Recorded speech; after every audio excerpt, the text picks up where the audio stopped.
আসসালামু আলাইকুম শিপ্র ভিউয়ার্স। আমি এখন কোথায় আছি? আমি আছি আমাদের গ্রামের নদী, ছোট নদীতে। আমরা যাই গ্রামের ভাষায় খাড়ি বলি, আমাদের খাড়ি সুইচ গেটে। এখানে কত সুন্দরভাবে পানি পড়তেছে দেখতে পাচ্ছেন, আপনারা হয়তো শুনতে পাচ্ছেন পানি পড়ার শব্দ। এখানে আমরা ভাই ব্রাদাররা সবাই এসে করি কি, আমরা ব্রিজের উপর থেকে আমরা সবাই এই খাড়িতে লাফাই, আমাদের খুব ভালো লাগে। এখন আমরা এই সন্ধ্যার টাইম আর খাড়ি পানিতে লাভ মারতে পারছি না। আমাদের ভাই ব্রাদার সবাই আমরা এখানে ব্রিজের উপর থেকে পানিতে লাভ মারি, আমাদের শৈশবের স্মৃতি আমরা ফিরে আনি, খুবই মজা হয়। এই সেই জায়গা, আমরা এই ব্রিজের উপর থেকে নিচে আমরা লাভ মারি।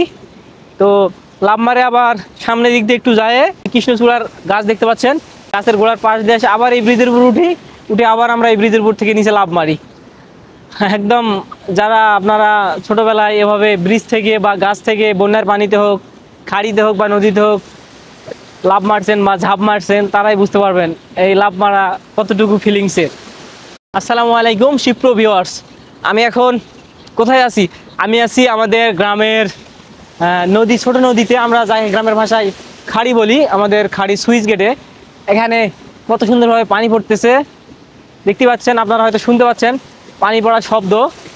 এখানে আমরা ভাই ব্রাদাররা সবাই এসে করি কি, আমরা ব্রিজের উপর থেকে আমরা সবাই এই খাড়িতে লাফাই, আমাদের খুব ভালো লাগে। এখন আমরা এই সন্ধ্যার টাইম আর খাড়ি পানিতে লাভ মারতে পারছি না। আমাদের ভাই ব্রাদার সবাই আমরা এখানে ব্রিজের উপর থেকে পানিতে লাভ মারি, আমাদের শৈশবের স্মৃতি আমরা ফিরে আনি, খুবই মজা হয়। এই সেই জায়গা, আমরা এই ব্রিজের উপর থেকে নিচে আমরা লাভ মারি। তো লাভ মারে আবার সামনের দিক দিয়ে একটু যায় কৃষ্ণচূড়ার গাছ দেখতে পাচ্ছেন, গাছের গোড়ার পাশ দিয়ে এসে আবার এই ব্রিজের উপর উঠে আবার আমরা এই ব্রিজের উপর থেকে নিচে লাভ মারি। একদম যারা আপনারা ছোটোবেলায় এভাবে ব্রিজ থেকে বা গাছ থেকে বন্যার পানিতে হোক, খাড়িতে হোক বা নদীতে হোক লাভ মারছেন বা ঝাঁপ মারছেন, তারাই বুঝতে পারবেন এই লাভ মারা কতটুকু ফিলিংসের।